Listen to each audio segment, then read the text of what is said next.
Alam mo ba kung bakit may mga lalaking kahit hindi gwapo, kahit hindi mayaman, kahit walang kotse o malaking bahay, sobrang mahal na mahal ng mga babae nila? Hindi dahil sa swerte, hindi dahil sa salamangka, hindi dahil sa kung anong pang love potion o gayuma. Ang totoo, may ginagawa sila na hindi ginagawa ng karamihan. May alam sila na hindi alam ng marami. At ang pinakamalala, yung mga lalaking hinahabol ang pagmamahal, yung mga lalaking todo effort, yung mga lalaking ginagawa ang lahat para lang mapansin, sila pa ang pinakamadalas na iniiwanan. Nakakalito, hindi ba? Pero kung titingnan mo ng mabuti, kung pag-aaralan mo ang mga sinabi ng mga pilosopong Stoic na sina Marcus Aurelius, Seneca at Epictetus, makikita mo na may pattern, may formula, may paraan para natural na maging malambing sa iyo ang babae nang hindi mo kailangang magmakaawa, nang hindi mo kailangang maging desperado, nang hindi mo kailangang isakripisyo ang iyong dignidad. At iyon ang ibabahagi ko sa iyo ngayon. 7 paraan, 7 prinsipyo mula sa sinaunang karunungan ng mga Stoic. Hindi ito tungkol sa panlilinlang. Hindi ito tungkol sa pagmamanipula. Ito ay tungkol sa pagiging uri ng lalaki, na natural na, nakakakit ng tunay na pagmamahal at lambing mula sa babae. Kaya kung ikaw ay napapagod na sa pagiging second choice, kung ikaw ay napapagod na sa pagiging option lang, kung ikaw ay napapagod na sa pakiramdam na kahit anong gawin mo, parang hindi pa rin sapat, makinig ka ng mabuti. Dahil ang mga susunod na salita ay maaaring magbago ng lahat para sa'yo.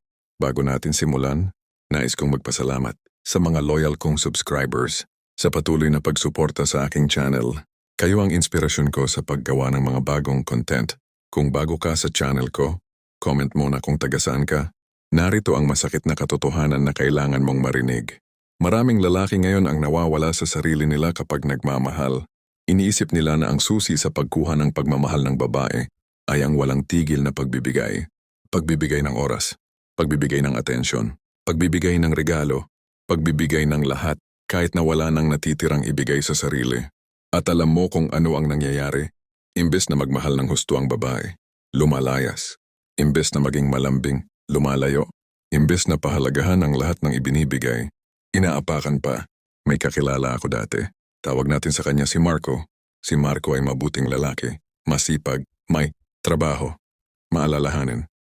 Yung tipo na magde-deliver ng pagkain sa bahay ng babae kahit gabing-gabi na. Yung tipo na magpupuyat para lang makausap. Yung tipo na magbabawas ng gastusin sa sarili para lang makapagregalo. Sa tingin ni Marco, ganun dapat ang lalaking nagmamahal. Isang araw nakilala niya si Ana. Simula noon lahat ng oras niya ay para kay Ana na. Lahat ng mensahe niya ay tungkol kay Ana. Lahat ng plano niya ay may Ana. Pero si Ana, minsan lang mag-reply, minsan lang tumawag, minsan lang magpakita ng interes. At kapag may iba pang lalaki na nagpapansin kay Ana, natatakot si Marco. Kaya lalo pa siyang nag-e-effort, lalo pang nagbibigay, lalo pang nagpapakita ng pagmamahal, hanggang sa dumating ang araw na sinabi ni Ana ang mga salitang ito. Marco, sorry. Gusto kita pero hindi ko kayang mahalin ka ng ganon. Wasak si Marco, hindi niya maintindihan. Ginawa na niya ang lahat. Ibinigay na niya ang lahat. Bakit hindi pa rin sapat? Narito ang sagot na hindi sinasabi sa mga lalaki. Hindi ang dami ng ibinibigay mo ang nakakapagpamahal sa babae. Hindi ang lawak ng oras na ibinibigay mo. Hindi ang laki ng sakripisyo mo. Ang nakakaakit sa babae ay hindi ang ginagawa mo para sa kanya. Ang nakakaakit sa babae ay kung sino ka bilang tao. At kapag wala ka nang natitira sa sarili mo dahil ibinigay mo na ang lahat, wala na ring naiiwan na mamahalin. Ito ang hindi naintindihan ni Marco. Ito ang hindi naiintindihan ng maraming lalaki. Naging sobrang available sila na nawala na ang halaga nila. Naging sobrang madaling makuha na parang walang challenge. Naging sobrang focused sa babae na nakalimutan na ang sarili. At sa mundo ng relasyon, ito ang nakakalungkot na katotohanan. Ang mga bagay na sobrang madaling makuha ay madalas hindi pinapahalagahan. Hindi ito masama sa parte ng babae.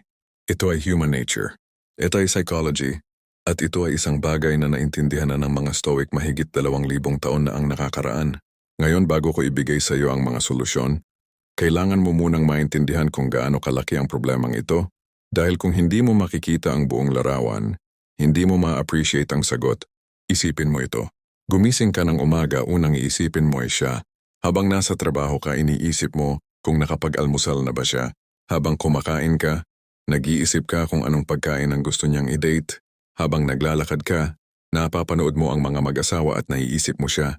Bago ka matulog, huling iisipin mo ay siya. At kapag hindi siya nag-reply sa mensahe mo, hindi ka makatulog kapag hindi siya tumawag. Parang may mali kapag hindi siya nagpakita ng kahit katiting na lambing. Parang gumuho ang mundo mo. Nakikita mo ba kung ano ang nangyari? Naging sentro siya ng mundo mo. At ikaw, naging satellite ka na lang na umiikot sa kanya. Dito nagsisimula ang problema.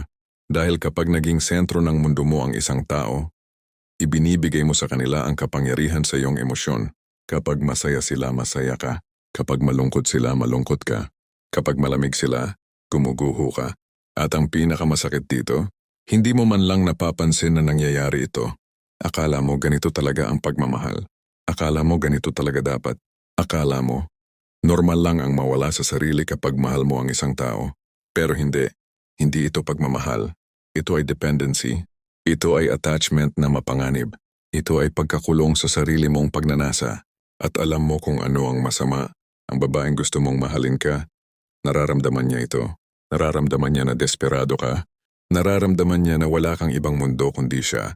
Nararamdaman niya na kahit anong gawin niya, nandyan ka pa rin. At sa halip na maging special ang pagmamahal mo, naging suffocating. Sa halip na maging nakakakilig, naging nakakabigat. Sa halip na maging nakakaakit, naging nakakaumay. Masakit marinig? Oo. Pero ito ang totoo. At kailangan mo itong marinig kung gusto mong magbago ang sitwasyon mo. Dahil ang unang hakbang sa paglutas ng problema ay ang pag-amin na may problema. Si Seneca, isa sa mga pinakakilalang Stoic philosopher, ay may sinabi tungkol dito. Ang unang hakbang tungo sa pagiging mabuti ay ang pag-alam na ikaw ay masama. Sa konteksto natin ngayon, ang unang hakbang tungo sa pagiging deserve ng tunay na pagmamahal ay ang pag-alam na may mali sa paraan ng pagmamahal mo. At ngayon na alam mo na, ngayon na nakita mo na ang problema, handa ka na bang malaman ang solusyon? Unang paraan, ang kapangyarihan ng pagiging buo sa sarili. May sinabi si Epictetus na laging tumatatak sa isip ko. Wala kang kontrol sa mga bagay na nasa labas mo. Ang tangi mong kontrol ay ang iyong sarili at ang iyong mga desisyon. Ito ang pundasyon ng lahat. Kung gusto mong maging malambing sa iyo ang babae, kailangan mo munang maging buo sa sarili mo. Hindi buo dahil may babae ka. Buo kahit wala siyang kasama. Buo kahit mag-isa. Buo dahil alam mo kung sino ka at alam mo ang halaga mo. Nakakita ka na ba ng lalaking mapayapa kahit walang karelasyon? Yung tipo na hindi naghahabol.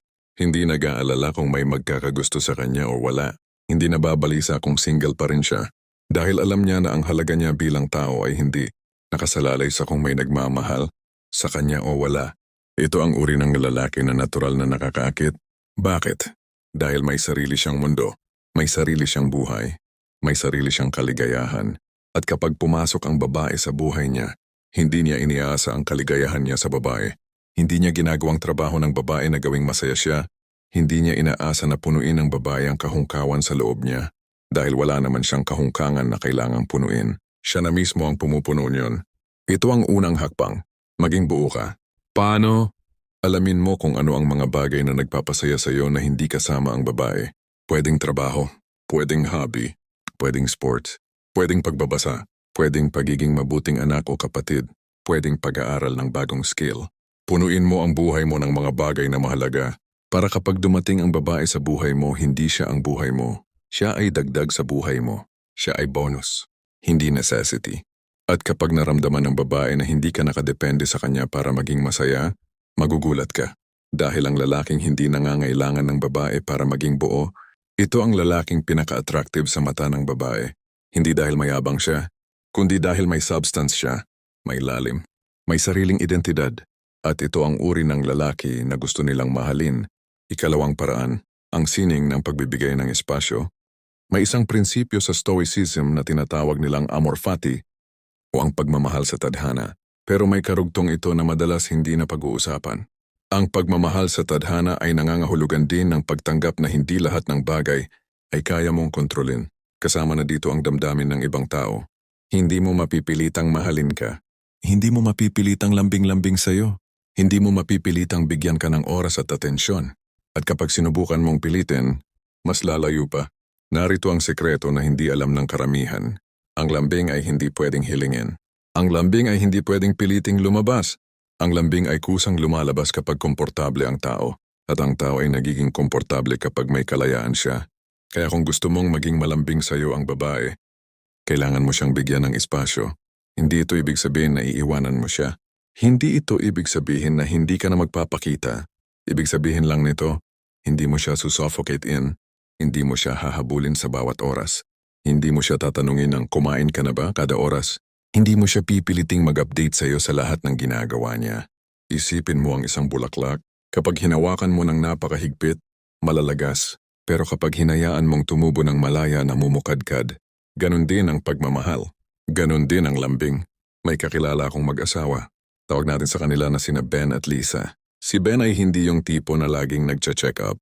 Hindi siya yung laging nagtatanong kung nasaan si Lisa. Hindi siya yung paranoid sa bawat kilos ng asawa niya. Sa halip, may tiwala siya. Hinahayaan niyang magkaroon ng sariling buhay si Lisa. May sariling mga kaibigan. May sariling mga hobby. May sariling oras para sa sarili. At alam mo kung ano ang resulta. Si Lisa ang pinaka-sweet na asawa na nakita ko. Laging niyayakap si Ben. Laging hinahanap. Laging may lambing. Bakit? Dahil hindi siya suffocated. Dahil mayroon siyang kalayaan. At dahil sa kalayaang iyon, kusang lumalapit ang puso niya kay Ben. Hindi sa pilitan. Hindi obligasyon, kundi tunay na nararamdaman. Ito ang sining ng pagbibigay ng espasyo. Mahirap sa simula lalo na kung sanay kang laging nandyan. Pero ito ang kailangan. Dahil ang tunay na lambing ay hindi nakukuha sa pamamagitan ng pagpilit. Nakukuha ito sa pamamagitan ng pagbibigay ng kalayaang piliin ka. At kapag pinili kang mahalin ng isang tao ng malaya, walang mas matamis pa riyan. Ikatlong paraan, ang lakas ng pagiging mystery. Si Marcus Aurelius, ang emperador ng Roma at isa sa mga pinakadakilang stoic, ay may paalala sa atin. Huwag mong ipakita ang lahat ng nasa iyo sa mga taong hindi pa karapat-dapat makakita. Ito ay isang prinsipyong napakahalaga sa relasyon. Maraming lalaki ang mabilis na ibinibigay ang lahat. Sa unang usapan pa lang, buong kasaysayan na ng buhay. Sa unang linggo pa lang lahat na ng sikreto ay naibigay. Sa unang buwan pa lang, wala nang matira pang madiscover. Alam mo kung ano ang nangyayari? Nauubusan ng excitement ang babae. Wala nang hahanapin. Wala nang i-explore. Wala nang mystery na gustong malaman. Ang tao ay natural na curious creature. Gusto nating tuklasin ang mga bagay na hindi pa natin alam. Gusto nating alamin ang mga sekreto. Gusto nating madiscover ang mga nakatago. Pero kapag walang natira pang matuklasan, nawawala ang interest. Hindi ito ibig sabihin na magsisinungaling ka. Hindi ito ibig sabihin na magtatago ka ng mga masamang bagay. Ibig sabihin lang nito, hindi mo kailangang ibigay ang lahat agad.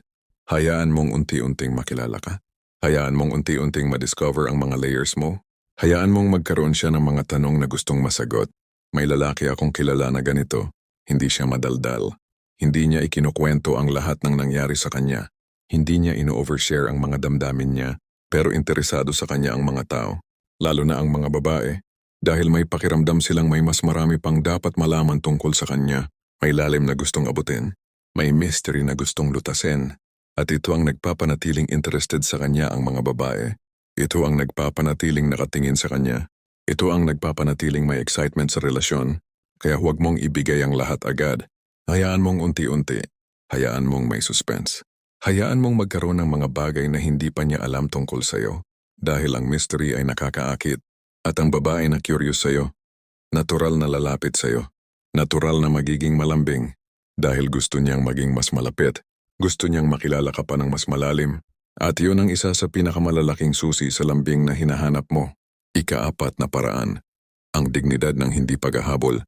Ito ang isa sa pinakamahirap na prinsipyo para sa maraming lalaki. Pero ito rin ang isa sa pinakamakapangyarihan. Si Seneca ay may sinabi na dapat mong tandaan habang buhay ka. Ang taong tumatakbo sa likod ng iba ay nagiging alipin. Ang taong tumatayo sa sarili niyang mga paa ay nagiging hari. Sa konteksto ng relasyon, ibig sabihin ito, huwag humabol. Oo, maaari kang magpakita ng interes. Maaari kang maging mabait. Maaari kang maging thoughtful. Pero huwag humabol. May pagkakaiba ang pagpapakita ng interes at ang paghahabol. Ang pagpapakita ng interes ay dignified. Ang paghahabol ay desperate. Ang pagpapakita ng interes ay may respeto sa sarili.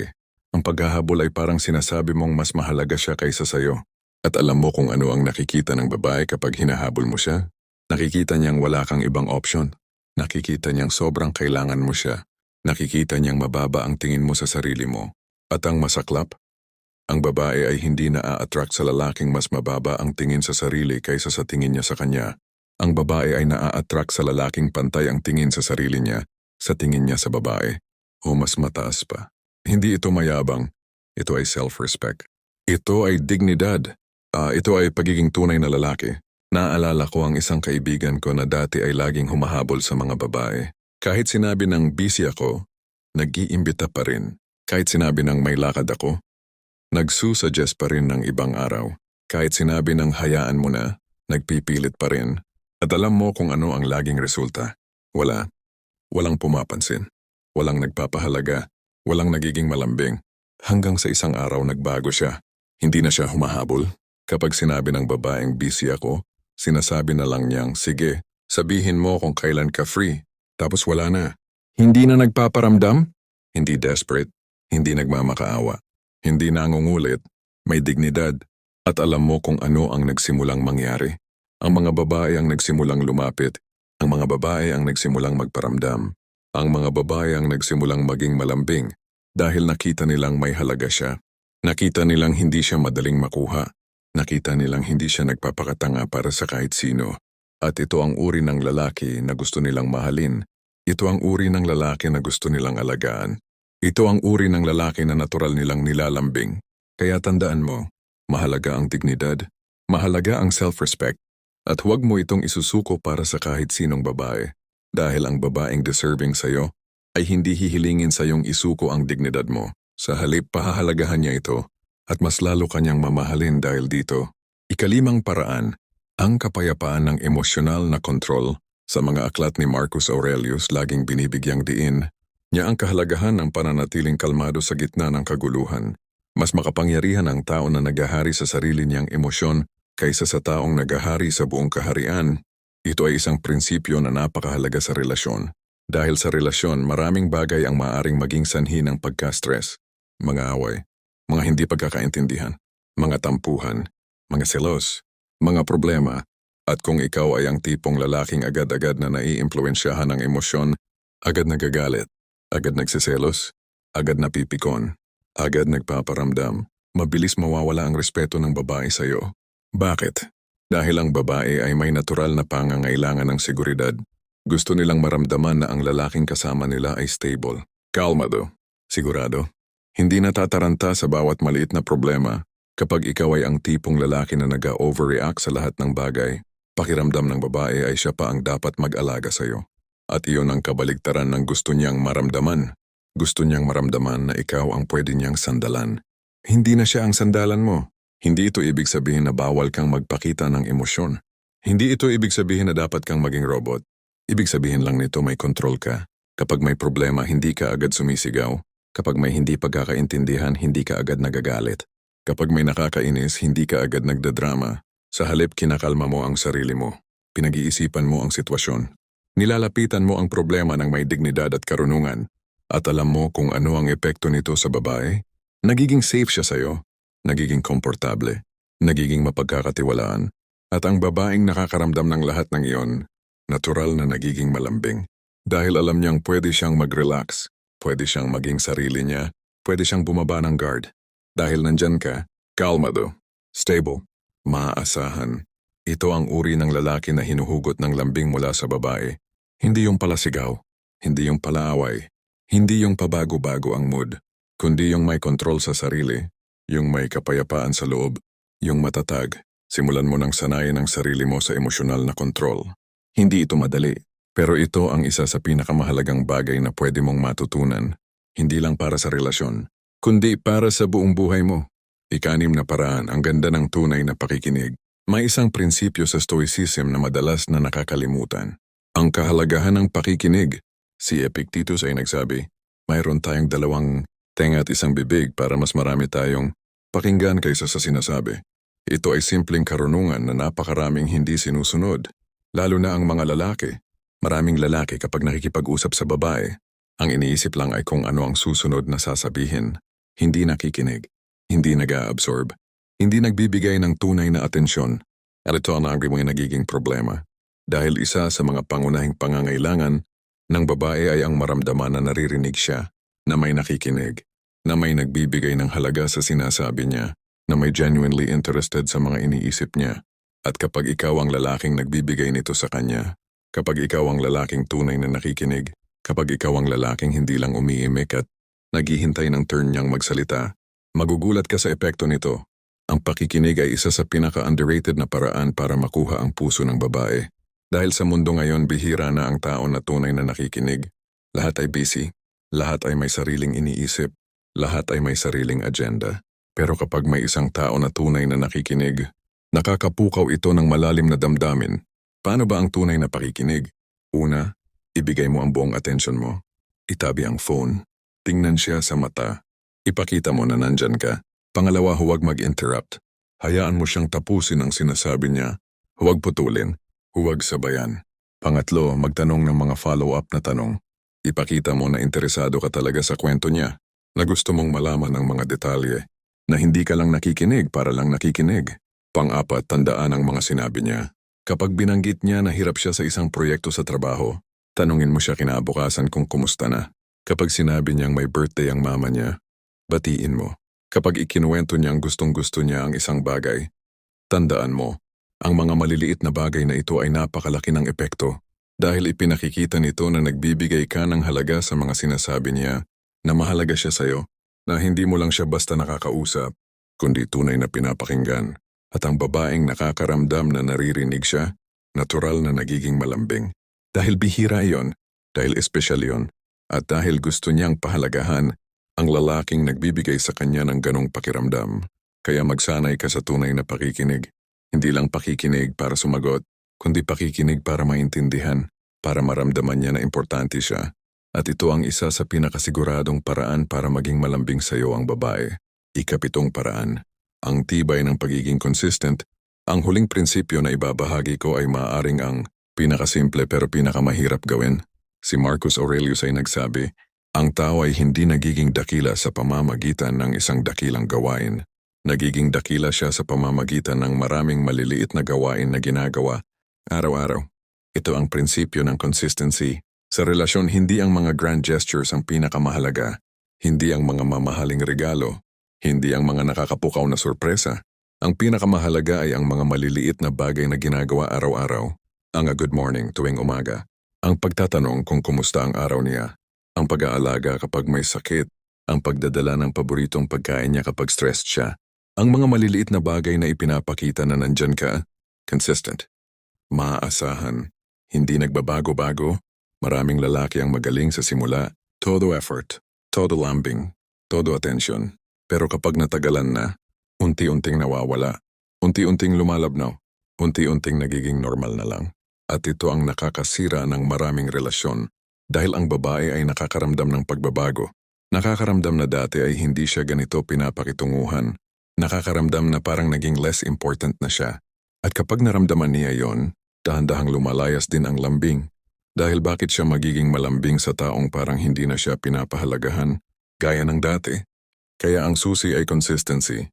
Hindi kailangang grand, hindi kailangang mahal, hindi kailangang nakakamangha. Kailangan lang na consistent, araw-araw, linggo-linggo, buwan-buwan, taon-taon. Ang lalaking consistent, ito ang lalaking pinakamahal. Ito ang lalaking pinakapinahalagahan. Ito ang lalaking natural na nilalambing. Dahil alam ng babae na maaasahan siya. Alam niyang hindi magbabago. Alam niyang kahit anong mangyari, nandyan lang siya. Pareho, stable, consistent. At iyon ang pinaka-attractive na quality na pwedeng ibigay ng lalaki. Hindi yung paminsan-minsan na grand gesture, kundi yung araw-araw na maliliit na pagpapakita ng pagmamahal. Kaya simulan mo na ngayon, maging consistent sa maliliit na bagay, sa mga ordinaryong araw, sa mga panahong walang espesyal, dahil doon nakikita ang tunay na pagmamahal. At doon nakukuha ang tunay na lambing. Narinig mo na ang 7 paraan. Balikan natin. Una, maging buo sa sarili mo. Huwag umasa sa babae para maging kumpleto. Magkaroon ng sariling mundo, sariling kaligayahan, sariling halaga. Pangalawa, bigyan mo siya ng espasyo. Huwag siyang suffocate in.